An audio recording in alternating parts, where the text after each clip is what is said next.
Hello दोस्तों, आप देख रहे हैं सेमेस्टर 4 मेजर 7 पेपर इकोनॉमिक्स। और ये मैट्रिक्स का बहुत ही इंपॉर्टेंट क्वेश्चन है और ये पक्का एग्जाम में आएगा ही आएगा। और आपको सेमेस्टर 4 का मेजर इकोनॉमिक्स 7 पेपर को कंप्लीट करना है तो प्लेलिस्ट को चेक करें, वहाँ पे सारे इंपॉर्टेंट क्वेश्चन है और यही सभी आएंगे। और मैंने पूरा सिलेबस को कंप्लीट कराया हुआ है, तो जाके आप देखें। हम पहले कुछ डेफिनेशंस को देखते हैं, मैट्रिक्स में किस प्रकार का डेफिनेशंस होता है, क्या क्या होता है। उसके बाद हम क्वेश्चंस को प्रैक्टिस करेंगे जो कि एग्जाम में आएगा, और हम एग्जाम में किस तरह का क्वेश्चन पूछा गया है वो भी देखेंगे। चलिए शुरू करते हैं। Matrix, definitions of matrix. Matrix क्या है जानते हो? कि जो रो और कॉलम में किसी नियमों को सजाते हैं, यानी कि जो नंबर को सजाते हैं उसे हम मैट्रिक्स कहते हैं।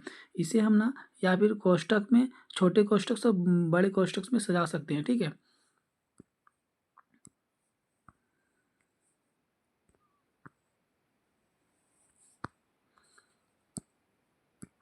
इसके की कंपोनेंट्स यही होते हैं ना, कि मैट्रिक्स क्या होता है, ऐसे जो रो में लिखा जाता है और खड़ी में कॉलम में लिखा जाता है उसे मैट्रिक्स कहते हैं, ठीक है।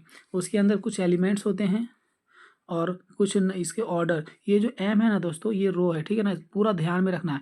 और जो एन बाद में आता है उसे कॉलम कहते हैं, ठीक है। ये बहुत इंपॉर्टेंट होता है, जो पहले लिखा होता है वो ना रो होता है और बाद वाला को कॉलम होता है। इसे हम इतना मैट्रिक्स को डिनोट करते हैं। जैसे एग्जाम्पल है यहाँ पे कि ए बराबर 5-2 1 0 4 7। तो ये क्या है, इसमें रो कितना है? जैसे रो मैंने बताया था ये होता है ये, तो इसमें 2 रो है। कॉलम कितना, 1 2 3, इसमें 3 कॉलम है। ऑर्डर क्या है? ऑर्डर मैंने अभी आपको बताया कि पहले हम रो को लिखते हैं, तो रो क्या है, यहाँ पे 2 रो है, तो 2 गुना कॉलम कितना है हमारे पास, 3 3। ऐसे हम लिखते हैं कॉलम को। अभी इसको नहीं मिटाते, रो यहाँ 2, इसको 3, ठीक है। अब आगे देखते हैं। यहाँ पे यही है कि रो और कॉलम, जैसे रो जो होता है हमारा वो ऐसे होता है और कॉलम हमारा खड़ी होता है। कॉलम को एक और इजी है याद करने का, कि कॉलम मतलब होता है घर का पिलर है। हम लोग जानते हैं ना, घर का पिलर को हम लोग कॉलम बोलते हैं, तो वो खड़ा होता है। तो इस तरह हम कॉलम को याद रख सकते हैं कि कॉलम ना हमेशा खड़ी होती है, ठीक है। इसका टाइप क्या है, मैट्रिसेस का मतलब मैट्रिक्स का टाइप कैसे, इसको कैसे लिख सकते हैं। यहाँ पे मैंने एक बार और एक्सप्लेन किया है कि रो को ऐसे लिखा जाता है, कॉलम को ऐसे। और स्क्वायर मैट्रिक्स पे हम ध्यान दे सकते हैं ना, कि इसमें 2 × 2 या फिर 3 × 3 में होगा। यहाँ पे गलती से 2 × 2 हो गया, इसको 3 × 3 में कर लेंगे, ठीक है। एक और मैट्रिक्स है आइडेंटिटी मैट्रिक्स। इसमें क्या होता है कि ये डायगोनल होता है, ठीक है ना। इसमें सिर्फ 1 होगा और इसे हम आइडेंटिटी मैट्रिक्स कहते हैं। बाकी हर जगह 0 होगा। आप देख सकते हैं कि सिर्फ डायगोनल में 1 है, बाकी हर जगह 0 है। इसे हम आइडेंटिटी मैट्रिक्स कहते हैं। और यहाँ पे 2 × 2 वाला में भी देख सकते हैं कि यहाँ पे भी 1 1 है डायगोनल में, और बाकी दोनों, इधर वाले को डायगोनल हम नहीं कहते, ठीक है ना। देख लो, इधर वाले को हम डायगोनल नहीं कहते, सिर्फ इधर वाले को हम डायगोनल कहते हैं।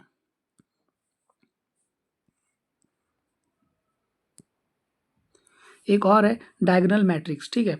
इसमें क्या होता है डायगोनल में, कि जैसे यहाँ पे 5 3 है, तो यहाँ पे 1 नहीं है। अगर 1 होता तो ये आइडेंटिटी मैट्रिक्स हो जाता है। लेकिन डायगोनल मैट्रिक्स में ना कोई भी नंबर होगा डायगोनल पे, लेकिन 1 नहीं होगा। 1 होगा तो एक नंबर 1 होगा, लेकिन सारे जगह पे 1 नहीं होंगे, तो वो डायगोनल मैट्रिक्स होता है। और बाकी हर जगह पे 0। और एक होता है जीरो नल मैट्रिक्स, यहाँ पे तो हर जगह पे ही 0 होगा। चलिए थोड़ा आगे देखते हैं। मैट्रिक्स का ऑपरेशन क्या होता है? हम मैट्रिक्स में जोड़ सकते हैं, गुना कर सकते हैं, एक टर्म्स को गुना कर सकते हैं और भागा भी कर सकते हैं। लेकिन भागा को हम भागा नहीं बोलते, इसमें इन्वर्स बोलते हैं। तो इन्वर्स हम दूसरी वीडियो में सीखेंगे, थोड़ा लंबा हो जाएगा ये वीडियो। इसमें भी हम जोड़ घटाव और गुना सीखते हैं। जैसे अगर जोड़ना है, ठीक है ना, अगर हमारे पास 2 मैट्रिक्स दिया हुआ, ए मैट्रिक्स और बी मैट्रिक्स, तो ए प्लस बी कैसे होगा? तो जो इसका A1 पहला टर्म, इसका पहला टर्म यहाँ पे जुड़ेगा, और इसका दूसरा टर्म यहाँ पे जुड़ेगा। ऐसे ही है C1 C2, ऐसे यहाँ पे जुड़ते जाता है, ठीक है ना। और घटा में भी ऐसे ही होगा, A1 - A2, B1 - B2, C1 - C2 और D1 - D2। क्रॉसपॉन्डिंग साइड, जो इसका इधर साइड है उसका भी वही साइड पे जुड़ेगा और घटा होगा। लेकिन गुना में थोड़ा अलग होता है, वो मैं आगे चल के आपको बताऊंगा। स्केलर मल्टीप्लिकेशन, स्केलर मल्टीप्लिकेशन क्या पता है? जैसे एक मुझे दिया हुआ मैट्रिक्स 3140, अगर बोलता है कि ये मैट्रिक्स है जो कि कुछ दाम दिया हो, इसमें हमें दो गुना करना है, 4 गुना करना है, तो यहाँ 2 से गुना कर देना बस। तो ये स्केलर मल्टीप्लिकेशन होता है। जैसे यहाँ पे हमने 2 से गुना किया है तो ये 6 बन गया, ये -2, ये 8 और ये 0 बन गया। तो इसे स्केलर मल्टीप्लिकेशन कहते हैं। अब हम मल्टीप्लिकेशन को भी देखेंगे। मल्टीप्लिकेशन थोड़ा हार्ड होता है, बस ध्यान से देखिएगा तो कोई दिक्कत नहीं है। जैसे कि यहाँ पे 2 मैट्रिक्सेस दिया हुआ है, लेकिन मैं उसका पहले ना थोड़ा हम डेफिनेशन को ध्यान से देखते हैं, ठीक है। यहाँ क्या लिखा है, to multiply A into B the number of column. Column क्या होता है दोस्तों, खड़ी वाली, ठीक है ना। In A must equal to the number of row in B. जो ए में कॉलम जितना होगा उतना रो में ना, मतलब बी में हमारा रो होना चाहिए। तो यहाँ देखते हैं ए में हमारा कॉलम कितना है, 2 ठो है, ठीक है। और बी में हमको क्या चाहिए, रो। देखो रो हमारा 2 ठो है, ऐसे 2 ठो है। तो ना यहाँ पे मल्टीप्लिकेशन हो सकता है। अगर ये रूल फॉलो नहीं करेगा तो फिर मल्टीप्लिकेशन नहीं होगा। हमको ध्यान रखना है कि कॉलम ए में, मतलब कॉलम में जो मैट्रिक्स ए में कॉलम की नंबर जो जितना है उतना बी मैट्रिक्स में रो का संख्या होना चाहिए, ठीक है ना। ध्यान रखेंगे तब हम गुना कर सकते हैं। जैसे कि यहाँ पे 2 मैट्रिक्स दिया हुआ है 1 2 3 4 और बी बराबर 5 6 दिया हुआ है, ठीक है। तो ए इंटू बी क्या होगा, यहाँ पे ना कैसे गुना होता है पता है आपको। ये जो कॉलम है, सॉरी ये जो रो है इसका कॉलम से गुना होता है। ये जो ये है इसका बी ऐसे गुना होता है, ठीक है ना। मैं आपको समझाता हूँ। ये जो बी से है और ये वाला ए है, जैसे कि यहाँ 1 2 है और इधर 5 6 है, तो 1 को 5 से गुना करना है, ठीक है। फिर 2 को, ये जो 2 है उसको 6 से, ऐसे मैंने आपको बताया था ऐसे करना है, ठीक है। ध्यान से 1 को पहले 1 को 5 से और 2 को 6 से, ये हो गया। फिर यहाँ पे लिख दिया मैंने। और जो 3 को फिर हमको यहाँ से जो 3 है पहले 5 से करेंगे, ये वाला जो 4 है फिर 6 से करेंगे। हो गया दोस्तों। उसके बाद हम यहाँ पे कर दिए उसको, क्योंकि प्लस करना होता है। तो 5 यहाँ पे आ जाएगा हमारा 5, 2 इंटू 6 12 और 3 इंटू 5 15 और 4 इंटू 6 24। उसके बाद जोड़ के ये हमारा आंसर होगा मैट्रिक्स से। हम गुना ऐसे ही होता है, ठीक है ना। एक ट्रांसपोज ऑफ मैट्रिक्स होता है, बस एक लास्ट है, इसे हम समझ लेते हैं। उसके बाद हम क्वेश्चंस पे चलेंगे जो कि एग्जाम में आएगा। इसमें क्या कहता है कि जो this operation switch the row and the column in the first row become the first column. इसमें क्या कहा गया, जो ये फर्स्ट रो है ना, ये जो फर्स्ट रो है ये हमारा यहाँ पे कॉलम बन जाएगा, और ये जो हमारा सेकेंड रो ये भी कॉलम बन जाएगा। तो इसी को हम 80 से डिनोट करते हैं, यानी कि ट्रांसपोज से डिनोट करते हैं। चलिए हम कुछ क्वेश्चंस को देखते हैं जो कि एग्जाम में आ सकता है। यहाँ आइडेंटिफाई करने की क्या है। जैसे यहाँ पे एक मैट्रिक्स दिया हुआ है m बराबर, तो मैंने आपको भी बताया था कि जो डायगोनल में सिर्फ 1 जब होगा तो उसे हम ना आइडेंटिटी मैट्रिक्स कहते हैं, आइडेंटिटी मैट्रिक्स कहते हैं, ठीक है ना। और देखिए यहाँ पे एक और मैंने बताया था कि जब डायगोनल में 1 ना हो, बाकी अलग अलग नंबर हो जो सेम ना हो, तो उसे हम डायगोनल मैट्रिक्स कहते हैं, डायगोनल मैट्रिक्स कहते हैं, ठीक है। और ये क्या है दोस्तों, ये देखिए आपको खड़ी है कॉलम, मैंने बताया था घर का कॉलम खड़ा होता है, तो ये कॉलम है, इसे कॉलम मैट्रिक्स कहेंगे। आप पहचानना सीख गए होंगे डिफिनेशन के आधार पर। अब हम कुछ क्वेश्चंस को देखते हैं। क्वेश्चन है, एक कंपनी 2 शहर ए और बी में 2 वस्तुएं एक्स वाई बेचती है। उनकी बिक्री जो क्वांटिटी है और कीमत नीचे दिया गया। क्वांटिटी है 150, 80, 70। और यहाँ जो रो है ना शहर को डिनोट कर रहा है, वो कॉलम जो है वो वस्तु को। और पी बराबर जो दिया है प्राइस है 10 है और 20। सॉल्यूशन हम देखेंगे कि यहाँ फाइंड बोल रहे हैं ना कि टोटल रेवेन्यू इसका मतलब क्या है। जैसे कि कोई वस्तु है, जैसे 100 वस्तु है और उसका दाम 10 रुपये है, तो हम टोटल का कितना कर सकते, रेवेन्यू से कितना प्राप्त कर सकते हैं। तो 100 वस्तु को 10 रुपये के हिसाब से बेचेंगे तो 1000 रुपया हो जाएगा। यानी कि हमें गुना करना है, तो हमें क्यू और पी को गुना करना है। तो कैसे गुना करेंगे, तो ये हमें क्यू दिया हुआ है और ये पी दिया हुआ है, ठीक है ना। तो हम बताए थे ना कि इस फर्स्ट टर्म से गुना होता है, सेकेंड टर्म से। तो इधर का रो और इधर का कॉलम से गुना होगा फर्स्ट, फिर इसका रो और इसका कॉलम से गुना होगा। तो हम उसको ऐसे लिखते हैं 100 इंटू 10, 100 इंटू 10 प्लस 50 इंटू 10, ठीक है दोस्तों। फिर 80 इंटू 10 है प्लस 70 इंटू 20। तो इसका उत्तर क्या हो जाएगा, 1000 प्लस 5 का 5, 500, 800 और 7 दूना 100, 7 दूना 14 यानी कि 1400। इसको जोड़ेंगे तो 1500 और 14 और 8 2200। दोस्तों हम थोड़ा सा गलती की है, यहाँ 50 इंटू 10 कर दिया। 50 जो सेकेंड टाइम है 20 होगा, ठीक है ना। तो 5 दूना 10, यहाँ पे भी 1000 होगा, तो इसे हम 2000 हो जाएगा, ठीक है ना। यहाँ पे फर्स्ट से गुना होगा, सेकेंड से, फिर ये वाला फर्स्ट से, इसका सेकेंड से, ऐसे गुना होगा, ठीक है ना। रो कॉलम ऐसे, तो इसका आंसर ये हो जाएगा, ठीक है ना, Q इंटू पी।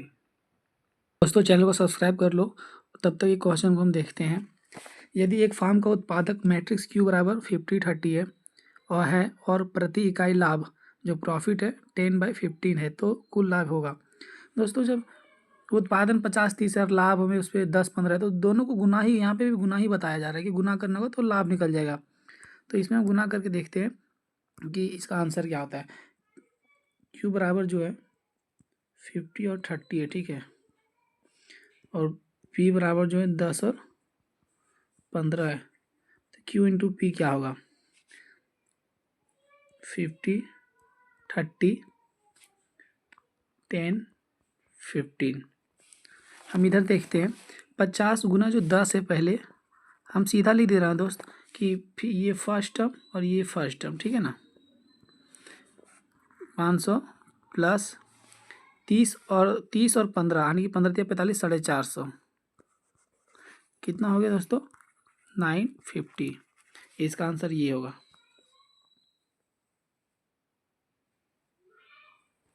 चलिए एक और क्वेश्चन को देखते हैं। यदि लागत मैट्रिक्स C1 200 और 150 है और C2 जो 50 है, तो कुल लागत मैट्रिक्स क्या होगा। कुल लागत एक समान है, जो 200 150 का और एक 50 का है, तो कुल C1 प्लस C2। तो जोड़ तो बहुत इजी है कि ये 200 और ये 50, 250, और ये 150 और ये 100, कितना हुआ 250। दोनों मिला के कितना हुआ दोस्तों, यही हो गया 250। इसका आंसर ये ऐसा हो जाएगा। इसको मैट्रिक्स में बंद कर दो, बहुत ईजी है। हम और क्वेश्चन को देखते हैं।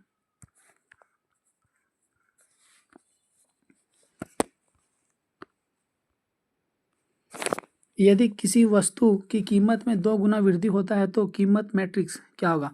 ये भी बहुत आसान है कि जब हमने आपको बताया था कि स्केलर मल्टीप्लिकेशन क्या होता है, तो 2 गुना, यहाँ पे कोई प्रोडक्ट है उसका 2 गुना किया गया, तो 80 और 2 गुना 60, 120। इसका आंसर ये हो जाएगा दोस्तों।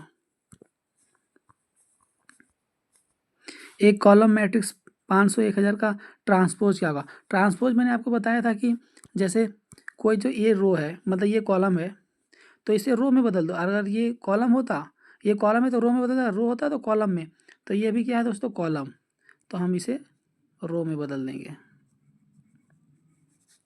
यही इसका आंसर है 5000, 500, 1000। नहीं, इसका ब्रैकेट के अंदर ब्रैकेट नहीं होता, तो ये वाला ऑप्शन नहीं होगा, ठीक है ना, ये ऑप्शन होगा केवल, आपको कंफ्यूज कर सकता है। चलिए एक और क्वेश्चन को देखते हैं। यदि मांग मैट्रिक्स D बराबर 10 और 20 है और आपूर्ति मैट्रिक्स 8/22 है, तो आधी से सरप्लस या कमी क्या होगी। जैसे यहाँ पे बोला है ना कि जो डिमांड है 10-20 है, ठीक है, और आप उसे आपूर्ति 8/22 ही कर रहे हैं, तो फिर भी तो बच ही जा रहा है ना। आपूर्ति आप 8/22 कर रहे हो और डिमांड उससे ज़्यादा है, तो आप उसका S-D क्या होगा। तो माइनस बहुत ईजी होता है, 8 - 10, यहाँ होगा -2। इसे ना इक्वेशन से समझते, ठीक है, वरना थोड़ा सा गलती कर दोगे आप लोग। 8 - 10, ठीक है, ये माइनस फॉर्मूला का है, ठीक है, और यहाँ पे क्या 22, 20 - 22, ठीक है दोस्तों, और यहाँ पे बचेगा -2 और इसके अंदर भी बचेगा -2, लेकिन जब ब्रैकेट खुलेगा माइनस माइनस हो जाएगा +2, तो -2 और +2 बचेगा, यानी कि ये वाला आंसर होगा इसका। चलिए अब हम 3 × 3 को सीखते हैं। ये 3 × 3 को हम जोड़ना कैसे है, वो तो बहुत आसान है। इसका फर्स्ट टर्म, इसका फर्स्ट टर्म से जुड़ेगा यानी कि 8 हो जाएगा। इसका सेकेंड टर्म 8 नहीं 10 हो जाएगा। 8 3 और 1 4 हो जाएगा। फिर ये 0 + 1 1 हो जाएगा। 1 + 2 3 हो जाएगा। 4 + 3 7 हो जाएगा। इसी तरह 5 और 0 5 होगा और 6 और 4 10 होगा। 0 और 5 5 होगा। ये तो जोड़ हो गया सीधा। अब माइनस भी ऐसे होगा। -1 मतलब 1 - 7 माइनस का 6 हो जाता। हम इसको अलग बता रहे हैं आपको। ये a + b है, ठीक है, और एक a - b होगा, ठीक है ना। ये भी बहुत ईजी है। 1 - 7 माइनस का 6, 2 - 8 माइनस का 6, 3 माइनस का 1 2 हो जाएगा केवल। 0 माइनस का 1 -1, 1 माइनस का 2 -1, 4 माइनस का 3 1, 5 और 0 5, 6 - 4 2, 0 - 5 -5। तो जोड़ और घटाव तो बहुत इजी है। हम गुना सीखेंगे जो कि कॉपी में सीखेंगे, वो थोड़ा लंबा होता है, और गुना बहुत ध्यान से सीखेंगे, वो 15 मार्क्स में या फिर 2 ठो जोड़ घटा करके 15 मार्क्स में दे सकता है और बहुत ही इंपॉर्टेंट होगा। अब हम 3 × 3 मैट्रिक्स को सीखेंगे कि 3 को जब 3 × 3 और 3 × 3 जब दिया तो सेम गुना कैसे करते हैं, ठीक है। तो हम a × b को कैसे करते हैं, M11 M12 M13। इसका मतलब क्या है, M11 पहला रो, ये जो फर्स्ट दिखाता है ना, मैं इसको अच्छे से समझा देता हूँ। M11 ये वाला 1 जो है सो रो को दिखाता है, ठीक है, और ये वाला 1 कॉलम को। ये पूरा रो है और ये 1 2 का कॉलम है। तो हम पहले M11 यानी कि रो का M11 निकालेंगे। तो कैसे निकालेंगे, ये जो है ना M11 M22 M13 निकालने के लिए 1 2 3 को पहले 7 1 0 से, फिर 1 2 3 को 8 2 4 से, फिर 1 2 3 को 1 3 5 से। यानी कि रो मेरा हमेशा सेम रहेगा 1 1 1, लेकिन 1 से गुना करेंगे कॉलम का 1 से तो मेरा M11 निकलेगा। फिर ये रो से 8 2 4 करेंगे तो यानी M12 निकलेगा। ऐसे ही करते जाएंगे, ठीक है ना। तो देखते हैं M11 बराबर 1 × 7 + 2 × 1 + 3 × 0 क्या निकलता है, 7, यहीं पे करते हैं, 7 + 2 + 0 बराबर 9। देख लो 1 × 7 पहला से पहला, दूसरा 2 × 1 2 × 1 3 × 0। अब हम निकालेंगे M12 यानी कि ये वाला पोजीशन को निकालेंगे। तो मेरा यहाँ पे जो 1 है रो मेरा तो सेम है, ठीक है ना, लेकिन कॉलम 2 हो गया यानी कि हमको 8 2 4 से गुना करना पड़ेगा, ठीक है। तो 1 × 8 + 2 × 2 + 3 × 4, 8 + 4 + 12 12 8 20 और 4 24 M13। अब मैं आपको एक बार समझाता हूँ, उसके बाद मैं ये स्किप करूँगा, लेकिन आपको एग्जाम में करना है ताकि आपका थोड़ा लंबा जाए और आंसर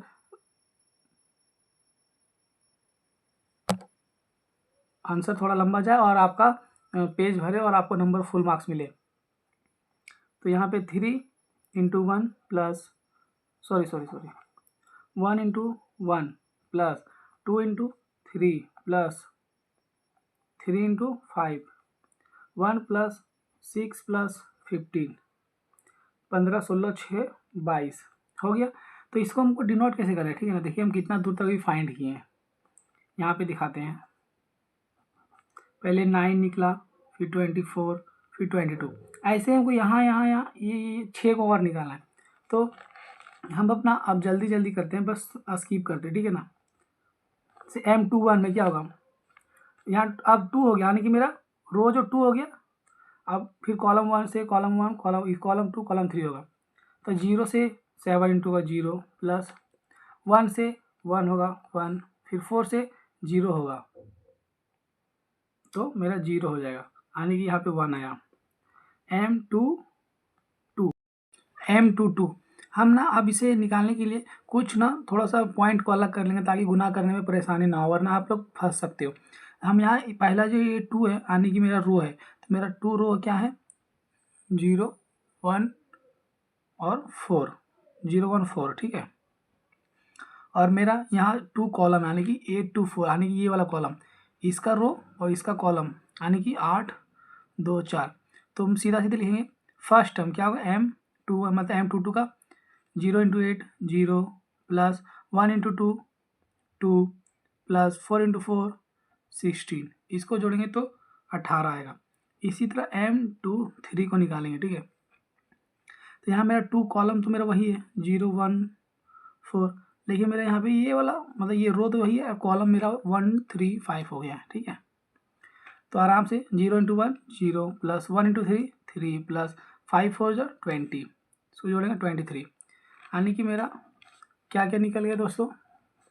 पहले हम लोगों ने निकाला था 9 24 और 22। अब एक बार उधर पिछले ही पेज में 1 निकाला था, अब यहाँ से 18 और 23। अब मुझे बचा, हम लोग का बचा है क्या m31। तो चलिए फिर से 3, यानी कि मेरा रो 3 हो गया अब 5 6 0, ठीक है। और 1 कॉलम, पहले हम लोग 1 कॉलम लेंगे फिर 2 फिर तीसरा, तो कॉलम 1 आ गया 7 1 0, तो 5 7 35 प्लस 6 प्लस 0, इसका आंसर हो जाएगा 41। फिर m32 मेरा कॉलम यानी कि रो वही हो जाएगा 5 6 0 और ये 2, यानी कि हम अब कॉलम दूसरे पे आ जाएंगे 8 2 4 8 5 40 प्लस 6 2 12 0, ये 52 हो जाएगा। अब बचा m33, यहाँ तो मेरा रो वही है 5 6 0 और 3, अब यहाँ पे 135 हो जाएगा, ठीक है 135, 5 1 जा 5 प्लस 6 3 जा 18 प्लस 0 23।